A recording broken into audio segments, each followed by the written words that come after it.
হয় অতিকে আচৰিত নিন্দনীয় লজ্জাজনক ঘটনা অসমৰ ধুবুৰী সমষ্টিৰ সন্মানীয় সাংসদ ৰকিবুল হুছেইন ডাঙৰীয়াৰ লগত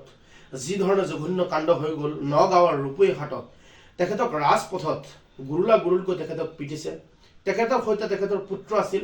অতিকে লজ্জাজনক আমি বৰকে লাজ পাইছোঁ আমি আঘাত পাইছোঁ তেখেতৰ দেহাৰক্ষীক যি ধৰণে আপোনাৰ টানি আজৰি মাৰপিট কৰিলে দেহাৰক্ষীৰ পৰা মৰণাস্ত্ৰ কাঢ়ি লোৱাৰ যিটো নেকি তেওঁলোকে ঘটনা কৰিছে আমি অসম সংখ্যালঘু সংগ্ৰাম পৰিষদৰ তৰফৰ পৰা তীব্ৰ নিন্দা আৰু গৰিহণা জনাইছোঁ আৰু আমি বিশেষকৈ নগাঁও আৰক্ষী মহোদয়ক আমি অনুৰোধ জনাইছোঁ অনতিপলমে 24 ঘণ্টাৰ ভিতৰত এইসকল দুষ্কৃতিকাৰীক আপোনালোকে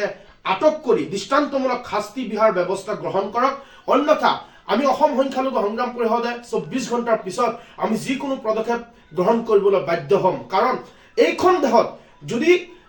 এজন সাংসদ যদি তেখেতৰ যদি নিৰাপত্তাৰ কোনো ব্যৱস্থা নাই সাধাৰণ জনতা আমি সমষ্টিত কেনেদৰে আমি ঘূৰিম গতিকে আমি কওঁ যে অসমৰ মাজত সৰ্বপ্ৰথম এনেদৰে এটা জঘন্য কাণ্ড হৈছে য'ত সাংসদক ৰাজপথত গাড়ীৰ পৰা নমাই তেখেতক আপোনাৰ ক্ৰিকেট খেলা বেটেৰে মাৰপিট কৰা হৈছে ইয়াৰ দৰে নিন্দনীয় ঘটনা আৰু কি কৈ হ'ব নোৱাৰে গতিকে বিশেষকৈ মই নগাঁও আৰক্ষী মহোদয়ক মই অনুৰোধ জনাম যে পূৰ্বত যি ধৰণে নেকি আপোনাৰ সামগ্ৰী সমষ্টিত মাৰপিটৰ ঘটনা হৈ গৈছিল হয়তো যদি দৃষ্টান্তমূলক শাস্তি বিহিলেহেঁতেন আজি এনে পুনৰাবৃত্তি নহ'ল হয় গতিকে এইটো লৈ আমাৰ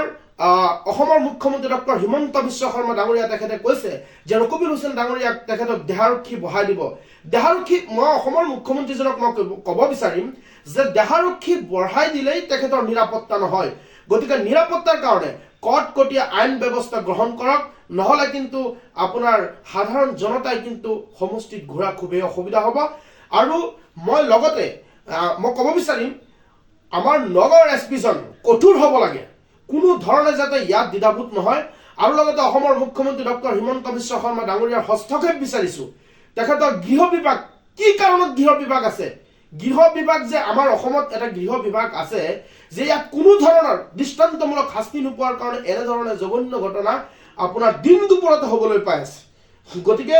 অসমৰ মুখ্যমন্ত্ৰীজনক কওঁ হয়তো এইসকল দুষ্কৃতিকাৰী আপোনাৰ দলৰে হ'ব পাৰে সেইসকল ব্যক্তিক নি যদি আপোনালোকে এজন দুজনক যদি দৃষ্টান্তমূলক শাস্তি